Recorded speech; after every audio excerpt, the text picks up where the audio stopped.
Record. Excellent. It's recording here as well. Awesome. Okay, so welcome to the show, Rudran Brannock. It's a pleasure to have you on. So, welcome to the show. Thank you. Awesome. Good to be here again, Ivan. Yep. And today we're going to be talking about reclaiming the this kind of animal energy and our kind of our primal instinct, and I guess how that relates to culture and linking it to nature. And yeah, so maybe you can share a little bit about what is this reclaiming the animal energy. Well, we're animals, and we're human, and we're spiritual. We're divine as well, I think. And our animal body has this incredible vitality about it. This is amazing vitality that we have. And it is the job of culture, of human culture, to take that energy of the animal and place it in service of the society. Now, when we live in, if we live in a hunting gathering society, like the original peoples, the First Nation peoples did, and like we did millennia ago, the culture is very close to nature. And so our own animal nature, animal vitality is constantly at work within nature, so hunting and gathering and all of that. And sexuality is much freer in those places. And these vital energies, our life force is encouraged to run. But as we move more into civilization, and there's all this specialization, and we get further and further away from nature, the culture takes that animal energy and keeps moving it elsewhere. There's a lot of repression goes on in our society. We spend 12 or 15 years in school nowadays.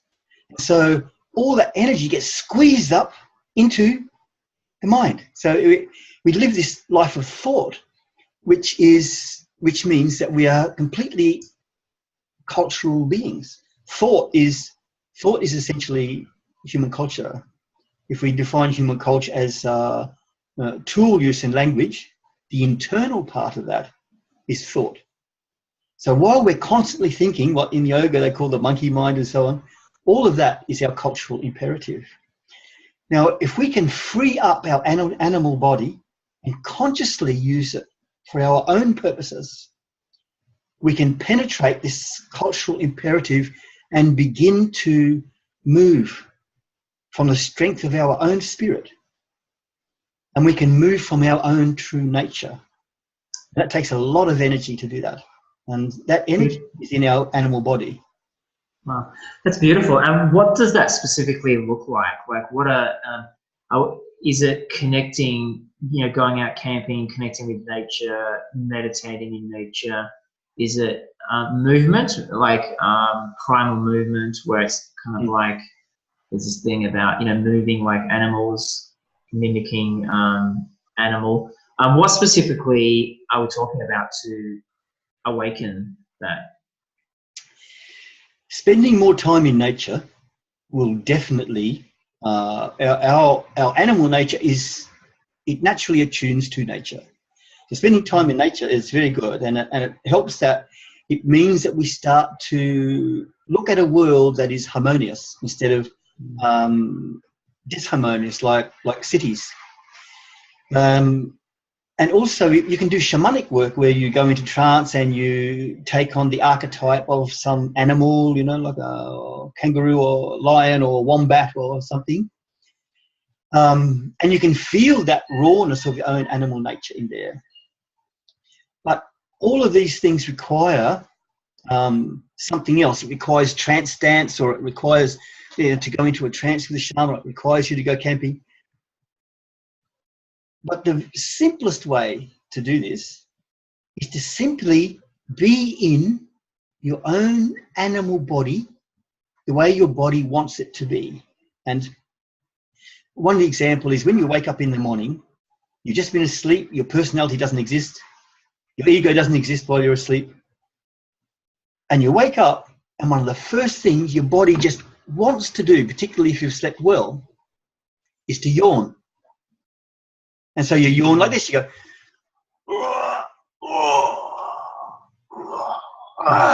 you know, it's just this luxurious thing. And if you see animals, when they wake up, even if they just get up from being still, they will do something like that. You know, like the cat will just stretch out its hand and draw it back, you know. And it's like stretching, and a lot of the martial arts movements and yoga come from animal movements. But it's not really stretching. It's this particular animal movement called pandiculation. And it's not so much a stretching as it is a contraction. So when I yawn, I contract all those back muscles and realign my spine, and I lift my head up, which stimulates the wakefulness center in the hypothalamus, and all of these natural things happen in the body. So this pandiculation has been of use in some really good, strong modalities like Feldenkrais movement, somatic movement therapy, and they're used in all kinds of dance and so on. But what it does do, it immediately starts to awaken your own animal energy. In the morning after you yawn, you'll feel this vitality just rush through your body. So you see animals, they do this 50, 80, 90 times a day. They pandiculate. They do this sort of animal stretching thing. And so that's one part of it. And another part of it is that animals immediately release tension. Immediately. So if you'll see horses and so on, they get tense for some reason, and they get watchful. And then when they relax, you'll notice the muscles in their withers or something go, there's this kind of shiver movement. And it goes, you can see it goes into the ground, it just goes, and it's finished. The tension is totally gone. Whereas with human beings, we don't do that. You know, your partner says, "Hey, wake up. I think someone's trying to break in downstairs," you know. And you pick up your waddy and you walk downstairs, and here's this branch scraping the window. And you go, "Oh, that's only a branch." But instead of just going and relaxing all the energy, you say, "Oh God, what if it was a robber? Maybe I should get a lock, you know, alarm for the house." You know, and we sort of rehearse things by thought, and thought maintains the tension, and the eradication of tension is a major growth industry in civilizations. Now, so relaxations and therapies and so on, they're a major part of life nowadays. And this is because we do not know how to release that tension. So there's these beautiful ways to release tension. One is called tremor release exercises. And our friend Richmond, you remember Richmond from Menergy, I did a workshop with him. He's just great. He shows that stuff. There's all kinds of ways to do that. So these two things, pandiculation and releasing the energy of your body, begins to bring back that animal vitality. And then, of course, what that vitality has in it, we need to explore. So we need to start exploring our sexual energy as well. And our sexual energy gets sidelined by culture as well. And so most people live a lot of their sexuality out like with fantasy, or they get attracted to people because of cultural reasons rather than just attracted to the energy of the person and so on. So growing up sexually, growing to a place where, for men in particular, where we can choose whether to ejaculate or not, whether we can run that sexual energy through the body. This is like a human adult version of sexuality. Just the straight screwing with the ejaculating and making babies or pleasure and all of that. All of that is adolescent. And it doesn't matter how great your technique is, it's still adolescent sexuality. Now, it doesn't become a human adult version until that sexuality, you learn the internal ways of doing that. And so that comes down to using your ki. It comes down to learning about hara, keeping centered in your body. So when you start to do these things, and you start to awaken the animal body with pandiculating and releasing the tensions physically in the body, when you start to move your sexual energy through your body for the purposes of using it for other things, you get control of your sexual energy. And when you start to move from your hara, or in the Chinese called dandian, and this is a spot where martial artists and dancers, you always see they've got a low center because of the way they walk and the way they move. Animals have got a great center. They walk like animals. And so they're always in their center. And after a while, so you begin to walk like an animal. You begin to get the vitality of the animal because you're in your center, and your ki and your life force becomes available to you for use and isn't just manipulated by culture through the vehicle of thought. Beautiful. And I like this idea of hara. I've heard it before in like energy practices. Are there any things we can do to kind of activate or get that balance, that hara balance within ourselves to, you know, like for me, it's in you know, life is having that self-awareness always behind ourselves and noticing when we are, you know, getting off, flipping off, or, you know, getting into you know, reaction mode, or like getting triggered, or being in these unhealthy states. Is there any practices that you recommend, like breath work or whatever, that aligns us with our own hara energy? There are there's thousands, man. There are thousands of practices. There are so many that come. Every single culture has practices of some kind. You know, there's South American practices, there's Qigong, Chinese practices, there's yogic practices, there's Japanese. Yeah. So it's mind, body, and soul, I take it. The hara is an energetic, it's the body, it's the breath. Yeah, it's and also probably nutrition and diet as well. Yeah. It's kind of like a... When you start to get control of your own animal energy, yeah, then your body will tell you what to eat. And so this is a growing, maturing process. Our society is incredibly adolescent and pre-adolescent. You know? Getting control of food, getting control of sexual energy, being able to move your own life force, your own vitality, keeping your own center, not being centered up here where your society trains you to be, but being centered in the center of your body. You know, this is my body. I live in here. And I'm not going to allow a whole society, doesn't matter how powerful it is, to keep me working up in here. I come into my center so I can come into my own authority. And this is a very big part in when we do men's work. It is, how do I come into my own authority? And being in one's own authority means that you're in your own body. It means that you determine what you do with your sexual energy. You determine how you relate. You know, if I see, when I was a young man, if I see a woman who was very beautiful looking, and I would get really affected, I would just want to look at her and all that, and then she would look at me, and she would get embarrassed because I was looking at her or whatever. And then as I became more into a man, and I realized this woman affects me, I can simply breathe that. I can breathe her in. I just breathe in the gift of the goddess. I just go, thank you. Thank you for what you've given me. And I can just continue and continue and do what I'm doing. So I don't just, you know, leak my sexuality out everywhere like an adolescent, you know. And so I'd come into a mature form of my sexuality. And it is the same with all of the archetypes of living. It's like the warrior in me. And, you know, when I start off, I start into fighting. I learn how to fight. So all I want to do is fight. And it doesn't matter if it's mentally or emotionally or physically. However, I get caught up in this archetype. But then as I progress, and I start to go, well, who am I actually fighting? I'm actually fighting myself here. And so my warrior goes internal. And then it goes internal. So I start to see, so I can see other people need to do the internal work. And so I get wiser in my warrior spirit. And then eventually we come to, you know, Master Ueshiba, who began Aikido. He said that Budo, the martial spirit, the purpose of Budo is to preserve everything in its correct form. So this is the mature form of the warrior spirit. And that cannot happen unless I'm in my own authority. I stop listening to other people's authority. You know?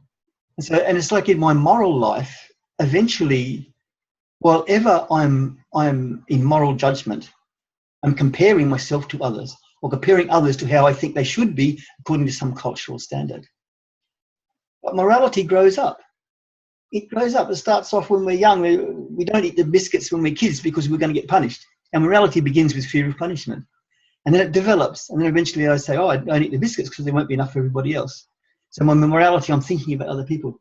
And it goes through all these different stages. And eventually this mega jump, this leap happens when I stop being interpretive and I start to get resonant with other people and with nature and with the land. I get this incredible, intimate empathy, which is compassion, and morality, which is a judgment of others and so on based on interpretation. I'm no longer interpreting because I'm resonant with. I'm resonant with the other. Thich Nhat Hanh, that Vietnamese monk from Plum Village in France, he talks about occupying the between space. And that's what I occupy. So my morality grows up. Morality, it has such a big change when it grows up that it stops being morality and it becomes compassion. And so when I'm in my own authority, I am intimately involved with everything, and I make the decisions about what is good for, out of my own authority. And of course, that means that I have to complete my adolescent rebellion. Now, we have a society that doesn't raise us according to our own nature, so most of us get rebellious in some way or another. And many people eventually repress that rebellion and get on with life and live a totally conditioned cultural life. Some people maintain that rebellion and stay in rebellion and keep pushing away authority, and they push away their own authority. And so they always stay in reaction. So you get these people who obey the culture and those who are reacting to the culture, and they're all still conditioned. But when you complete your adolescent rebellion and you come into this place where you say, I am the authority of my life. I am the authority. I will decide. And then you're more grown up. And then this is how you discover the man. Wow. It isn't reinvented. It's not redefined. It's not anything that all these intellectuals in universities keep telling us that we need to do. You see it all over Facebook, how we need to do this to masculine, we have to do that to it. Each man must discover his own. And he must discover his own femininity also. And this only comes through the process of growing into my own authority. I decide, Wow, that's beautiful. I love it. It's almost like I feel like, the whole, people on a search and journey, and even I was on this quest and journey of, I guess, I'm not sure what it is, liberation or spirituality, awakening consciousness. And it was an energy of, I am not enough and I need information to read a book and to extract information to become enough. That's right. But knowing that the source is here, that I am it's kind of similar to what you're saying, it's like, it's an inner exploration rather than an external validation. It's sort of both of those things really, because when we're at the cultural level and we're young, we need the validation of father and mother and our people to help us have a life of love, to help us grow into confidence, to help us do all of that. And we need that. If we don't get that, we still struggle to get it. And so it is good to do this other level of work. It is good to do that. But it's important to know that the energy that I need to transcend this cultural imperative that I have comes out of my animal body. And that includes my things like the natural emotions, the emotions that we don't like anger or rage, or, this natural sexuality that we have that our society absolutely does not want to know anything about. Sexuality needs to be, closed, repressed, kept inside, kept under wraps. And because they do that, you have this burgeoning industry of pornography because it's coming out all over the place because it's so incredibly repressed. It is so silly, And if you master this energy of your animal self, and don't muck around, and you can do it on your own. You don't even need other people, but it's good to get other people to help. And there's some beautiful things going on. There's this beautiful, beautiful, beautiful things going on. There's, tantric dance, and there's all of this kind of dancing and movement. There's a whole lot of men's things, and Plenty of things going on where you can do that.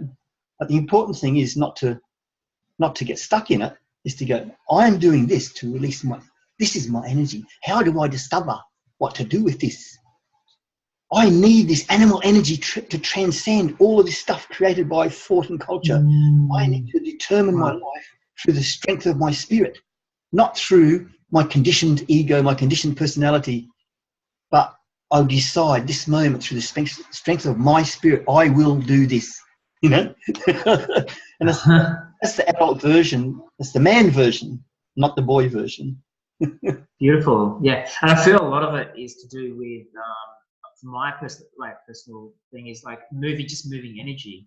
Energy. I find it hard to move energy by talking about it and using therapy in the mind is very hard, but like there's a certain breath and body.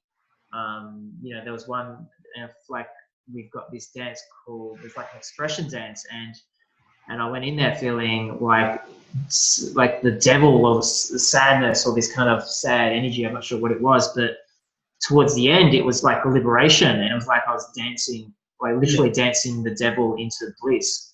And Beautiful. so I love it. I love, and to me, it's the mystery. Life is a mystery. We don't, and it's living that mystery through these expressions that we, just go into, and they just do magic. Yeah.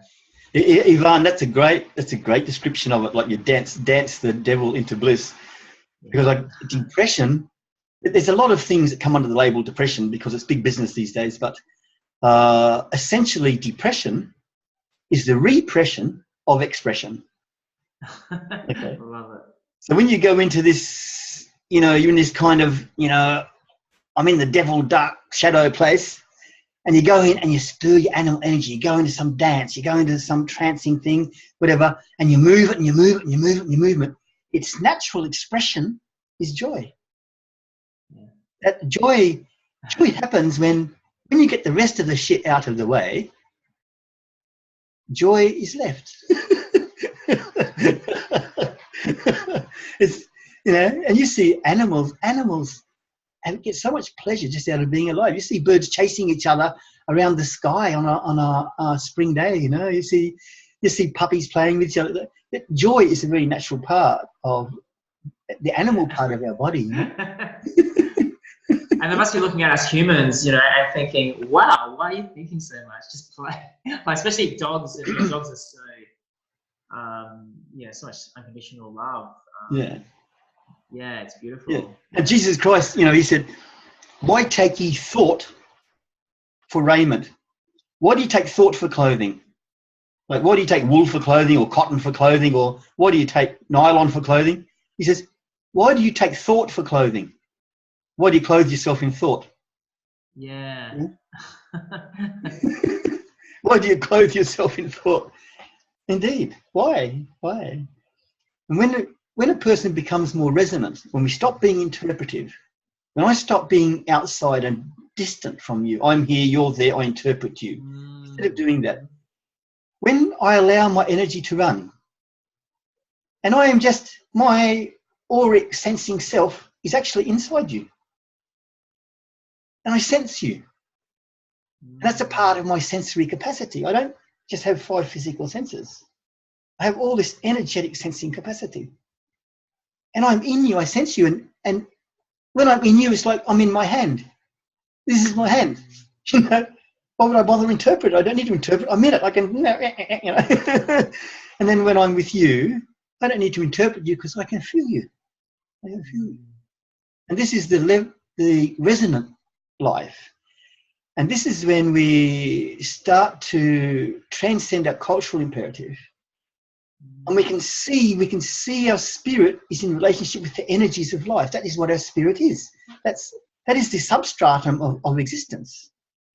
And so we are more in that. So when thought comes, it simply arises and it falls away.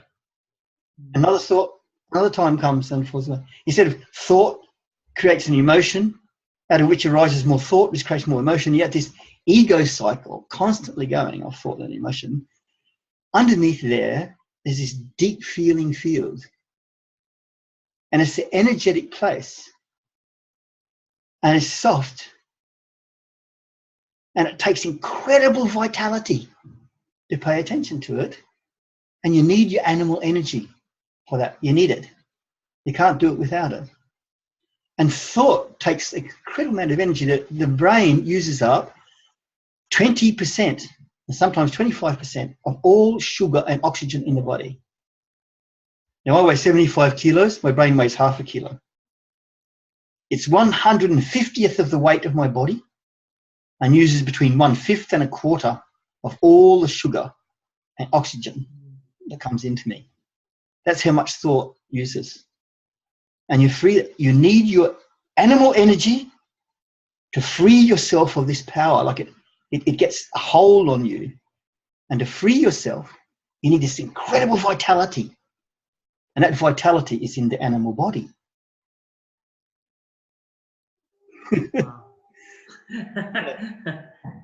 It's beautiful. And it seems to me this whole cultural imperative, I do feel, and many of us do feel, there is a shift and change happening. And, and just recently I've connected with someone who in Canberra, she deals, with the Prime Minister and she's building bridges between, communities and the government. But do you see any, because it's one of those things where, we as a system have made a system of the mind, and it's very mind focused and it's very linear. Do you feel there's anything we can learn by governing ourselves collectively? Is it like knowledge we can take from what you're talking about, this kind of animal energy and living in symbiotic harmony with nature? Is there a way we can put that into a system to govern humanity? It's important to know that, like, we often talk about, and intellectuals are constantly talking about how the system conditions us and the system has to change. Right? We're always talking about that. But this is a figure ground thing. And we're looking at it in a telescope instead of a microscope. Like this is figure ground going on because systems arise out of cultural practices. And cultural practices arise out of my relationship with you. You and I, in our cultural practice.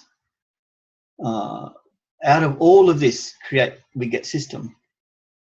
And people treat it as if it's the other way around because they're externally focused. And they look outside, they say the system is the problem. So you see people say, oh, the system, have to bring down the system. You say, feminists saying, oh, men are the problem, have to control men or whatever, And so people looking external, but when you look internally, when you say, I am the authority, when you discover your authority, not just impose an ego idea of authority. This is very important to discover. So when you and I indulge in different cultural practices, we alter the world. And so, for me, I like to create sustainable cultural forms that change the society. So I created this thing called the Joining, which is a 3-day men and women gathering. That's been going for 14 years now. Every year that happens. Wow. And I help the women get together, got the men to help support the women to create a women's festival called Being Woman Gathering. And so I'm involved in these things, and I think, how can I help create something culturally different instead of trying to alter the system? Because I know that as we alter these cultural practices, the system will alter naturally. And of course, you have to kick the system's ass to stop it, rushing about like a child in a man's body, which is exactly what it's doing. We've got all this incredible child consciousness rushing about. The Americans just made the school bully in charge of the school. Only a nation of adolescents can do that. And if they'd voted for Hillary Clinton, they would have done exactly the same thing. They had a male bully and a female bully. That was their choice. That was their choice, and that's their culture. That's our culture too. That's civilization culture. So we need to alter that by how we behave. No, we need to get to connect with people instead of screens. Go to restaurants that don't allow mobile phones, you know. Go to the christenings of the children of your friends. Go to the funerals. Go and celebrate the joys and the triumphs and the disasters of those around you, and be in their animal energy. Go barefoot. Eat good food. Refuse to drink poisonous water. You know, one person does this. One person only one. That's me.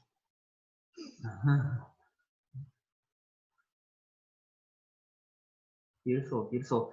And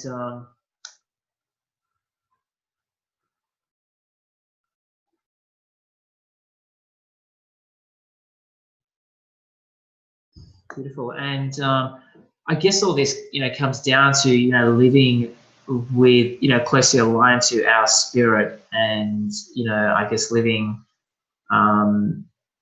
expression of our highest joy. Maybe if you could share a little bit about, how to live, on purpose, a life, from, I guess, our internal navigation system rather than external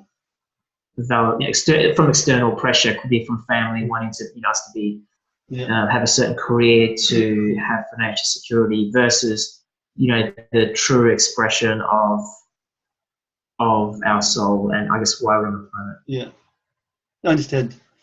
Yes. Well, the really big thing is to find the balance of the masculine and the feminine in all things. And so, it's very important. Safety is feminine, risk is masculine.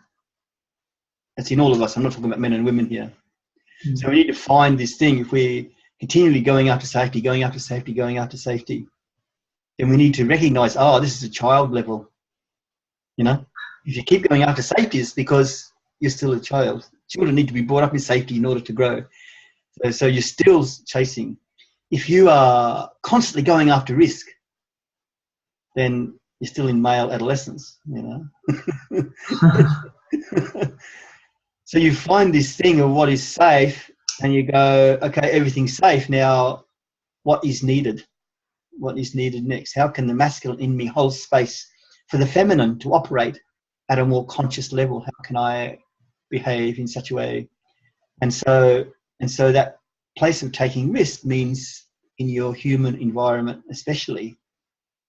So you start to challenge other people on the things that they are doing, and you stand up for what you believe to be the correct way of things, and constantly be challenging, and to keep saying, whatever I am resonant, whatever I'm interpreting the world, I understand, but I haven't yet reached my adulthood. But you don't reach adulthood until you come into resonance. I studied with one shamanic tradition where they said adulthood, they celebrated adulthood at the age of 54. And it's very important, practices for us is to recognize where we are. And the way to do that is to understand that thought is not the thing that it represents. Like when we identify with our own thoughts, as Byron Katie says, when we believe our own thoughts, we're living in a dream. Thought is simply a symbolic representation of something. It is not the thing itself. And when we believe in our thoughts, when we treat our thoughts as real, when we treat the content of our thought as if it's reality, then this is why this is like dreaming. This is fantasy. Is it not true? And so we need to be constantly aware of that so that we can find out where we really are. If we keep just believing our thoughts, then we're just doing this childish fantasy, living a life of childish fantasy. And most of the world actually does that. Most of the world, you can see the world, people living out of just believing in their own thoughts. So if we want to become different internally, we need to say, I can see how young this is, because I can see that person over there. They're really resonant. I can see how mature that is. I can see how can I get more of what they got? How can I grow there? And you go and hang out with them. Okay, this is conscious culture. Conscious culture. You know, you want to create conscious culture. If you want to be consciously in culture, so you stop hanging around those people who drag you into ice parties. You know, stop hanging around those people. You start hanging around people who are more conscious. And so you create conscious culture in yourself so that eventually you become conscious of your own cultural imperative so that you can transcend it. So you become, the whole idea, the major idea of meditation is to disidentify with the content of one's own thought. Now, it doesn't matter what technique of meditation you use. That's why meditation is so important, so you can see what you are without thought. You know, Buddha spent all his life trying to tell people what it's like to live without thought. You couldn't shut the bugger up, you know. Most of the people, when they talk about Buddha, they say things like, you are what you think. Therefore, we have to think differently. This is pretty childish. Buddha wasn't even saying that. He was saying, you are what you think. Stop thinking. He wasn't saying think something different. Yeah. So we create conscious culture, Ivan. That is the thing, to create. Yeah, I love that. Look what you're doing with this whole thing with the man and all of that. Oh, I love it, mate. It's just a great thing that you're doing. Yeah, and I like even the word conscious culture. It's just, yeah, it sounds like that's where we most, yeah, there's a lot of people stepping into that, embracing that. There's a lot going on. There's a lot going on, yeah. Yeah. And so I guess one thing, like, you know, to kind of package this is like how do we know that we are living like this resonant life and this, you know, from this primal energy? So what qualities do we possess, or what does it look like? What does this version look like? It is unmistakable. If you have to think about what it's like, you're not in it. It is unmistakable. And normally you don't recognize it until after it's gone. And then you go, I'm back in this think thing again. And all that vitality I had is, you know, I'm shrunken down to a pale shadow of what I was this morning or yesterday or whatever. And you go, what was there about that? You know?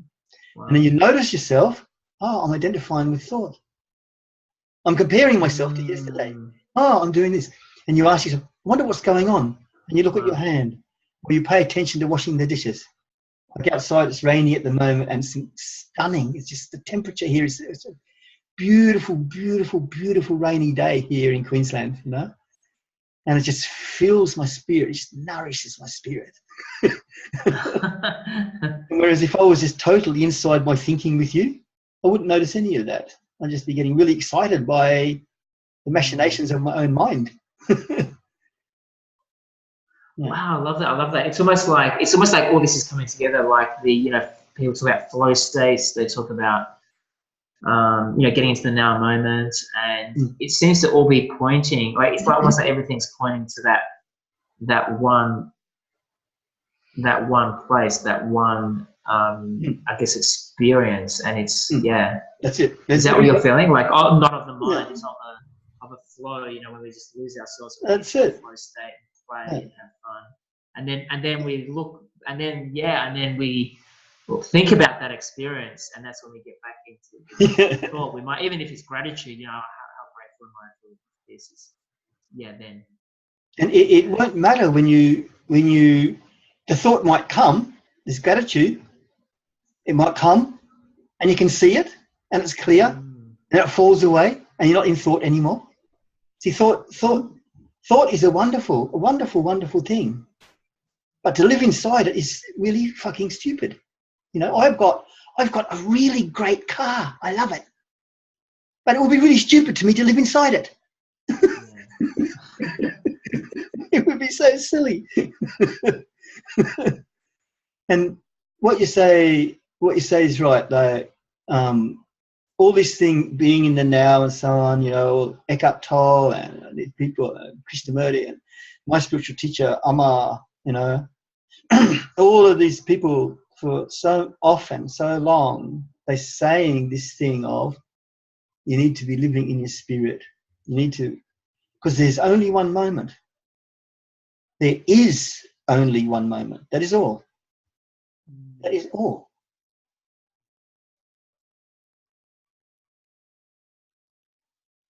And it's here now. And it's here now. We just have to. Yeah. Yeah. And you talked about the flow, you know, that the ceaseless flow of the Tao, the ceaseless flow of it, moment after moment after moment. Flowing, flowing, flowing. And for me, as I become more resonant, I'm in that more. And then, you know, I'm in mind, emotion thing, something happens and I get in this thing and I'm in it for, it might be half a day or, you know, and eventually something happens, I drop out and go, oh, fuck. Thank heavens, here I am, I'm back. Yeah, thank God. You know? So I consider myself to be completing my adolescence. I'm 63 years old. And I think probably if I lived in a conscious culture, I'd probably be 21 years old.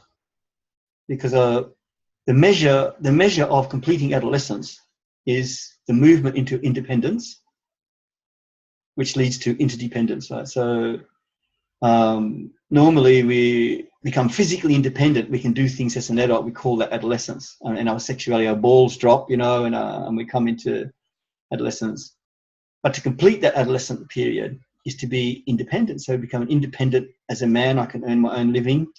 Independent sexually, which means I can make babies, or I become sexual so I can make babies. When I become independent sexually, I get control of that energy. So it comes inside. So I complete my sexual energy when my sexual energy becomes internal. Once again, the sexuality of children is internal. And it takes about 13 years to mature to where it becomes external. And it becomes external.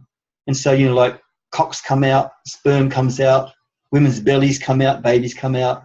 It's all about making an external human being. And then when you become conscious of that energy, it starts to become internal again. And you start to learn about internal orgasms. You start to learn about giving internal. You start to learn, you know, a man in a mature sexuality, when he's with a woman or with any partner, but I'll talk about women because that's what I know, but I mean it for all partners.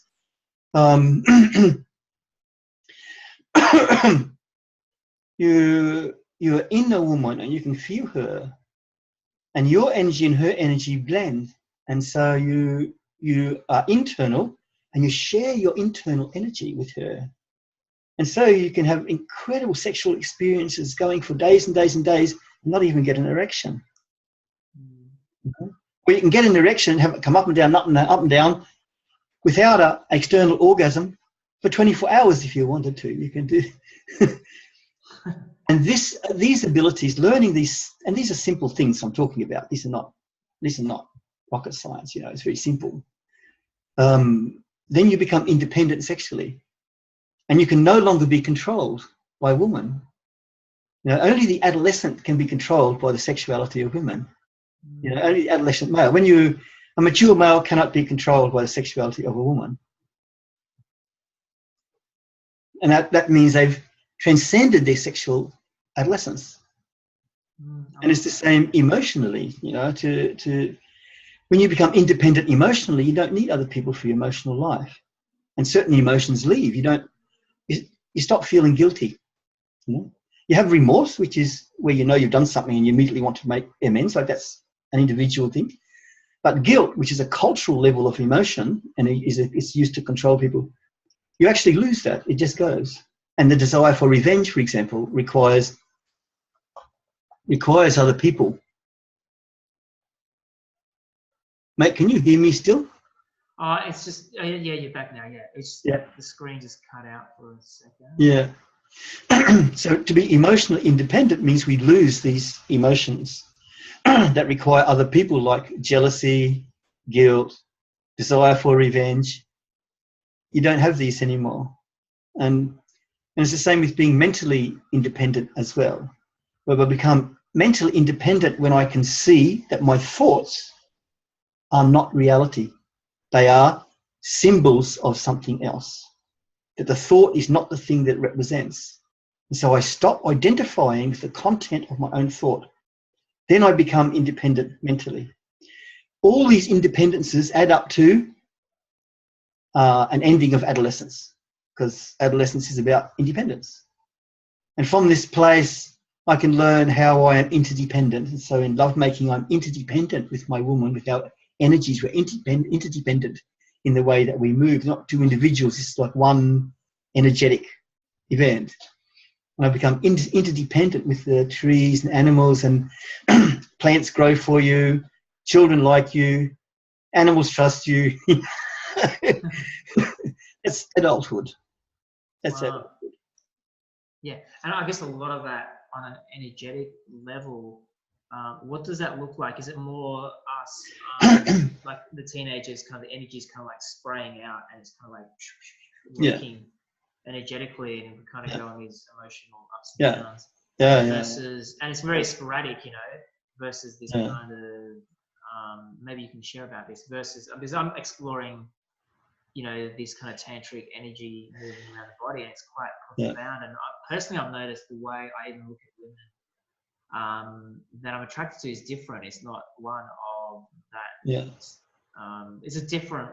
It's hard to explain, but it's more of an honoring and how is it?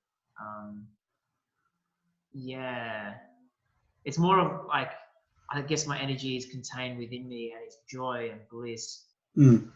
But it's self-contained rather than like wanting to release it out there. Yeah, you don't want it to necessarily release it. You don't want to take anything. You know, you don't need to take. It's just you're in this whole energetic system. That's my experience as well. Yeah. Awesome. Yeah. Well, that's been amazing. It's been a really mind-blowing chat with you, Rudran. And it's like, I want to listen to this again. It's been some really awesome little nuggets of wisdom. Now, is there anything you want to share about, like, you know, what you have, some upcoming workshops of yours, or anything that the users may be interested in, even getting in contact with you, the work you do? I'm developing some things. I'm doing a lot of community work. I want to do things where the community can take over inner work and run that for each other. I very much love how people can take control of their own inner work, because that's where coming into your own authority is. I'm doing quite a bit of that, and I'm happy to come and do that anywhere. People can fly me anywhere. If they want to get a group of people together and pay all the expenses, I'll come and run those workshops, and I don't need any money. I ask for a donation at the end, but just all the expenses need to be paid. I will be running things. It will be on my website, which is rudranbrannock.com. And that will be finished in about a week from now. It will be finished by the end of June 2007. So people will be able to see on there, you know, what the things that I'm up to. I will be running some things here for friends and friends of friends, where people can come and spend 2 or 3 days and have a personal retreat at my house. And they need to work 4 hours in the garden, and they can supply there, and we share food. And then for the things that they get from me, I just ask them for a donation at the end. So I just like to do that on a personal, you know, one-on-one thing occasionally. So people want to connect with me, and if they're interested in that, they can do that. But that's for more experienced people. That's for people wanting to come to this place. It's not for beginners. That's not a beginner's thing, you know. And I'll be running Awakening the Ecstatic Body workshops. That's it's changing all the time, because I'm not too sure what. And I've got a 3-day one with Sweat Lodge and different things called the Dynamics of Growth, which has a lot of those things in it. That's a 3-day internal one. And there's quite a few that I want to do. There's one I'm planning when my book is finished, which will probably be in a few months, but I want that to come out, and I've got a workshop designed for Bali for 80 people, 40 men and 40 women, is called the weaving. It's where we weave the energies of the masculine and the feminine together for 9 days. That will be 9 days. That will be a training. That will be a training. And the reason why it's in Bali is because I can run it cheaper in Bali for 9 days than I can in Australia. And people get out in Bali too, and I get to go to Bali as well. So that's why it's there. Awesome. And is there anything that's amazing? And I love, thank you for doing the great work on the planet that you're doing. Really honored with that. Yeah. And is there any last minute thing you want to leave our listeners with? Any like words of wisdom, last minute thoughts? I don't think I'm particularly wise. I mean, I got this thing happened to me some years ago, and people started to say I was wise, after about 50 or so. I thought this was pretty cool originally. And then I realised that I'm just getting out of adolescence. And people I'm saying I'm wise. What does that say about the rest of the bloody society? So I don't know if I've got anything particularly wise. But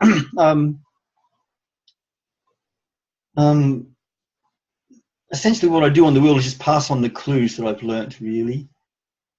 I think if pay attention to the nature of thought, if you pay attention to it all the time, 24 hours a day if you can, when you're going to sleep, whenever you think of it, notice what's happening with thought. Notice how thought alters your mood. Notice how thought creates emotion. Notice how thought motivates you, all of that. And eventually you'll see that this is your cultural imperative. There's no freedom in it. It's conditioned. It's conditioned. You're still in the robotic cultural level. And the only real times when you're genuinely yourself is when you determine your action or your moment with your spirit. And if you notice that, eventually you'll see how much energy it takes. And you'll say, oh, where can I get this energy from? And then you'll be launched, Yeah. Beautiful. Thank you so much, Rudran. It's been a pleasure having you on the show. So thank you so much. Yeah. And very grateful. Yeah, thank you, Ivan. It's always a pleasure, and good luck with the whole, the summit and the men's work you're doing. It's wonderful how you're bringing all these amazing characters together. I've really enjoyed those vids you've been making. Definitely, yeah. And to me, it's like it's all a part of the mystery, and I have, I guess, a vision, and it's just it's always evolving, changing. Yeah. And it feels really good. It was awesome. Thank you so much. Pleasure. Okay, mate. Thank you. Okay, I'll just stop the recording. Just do chat. Yeah.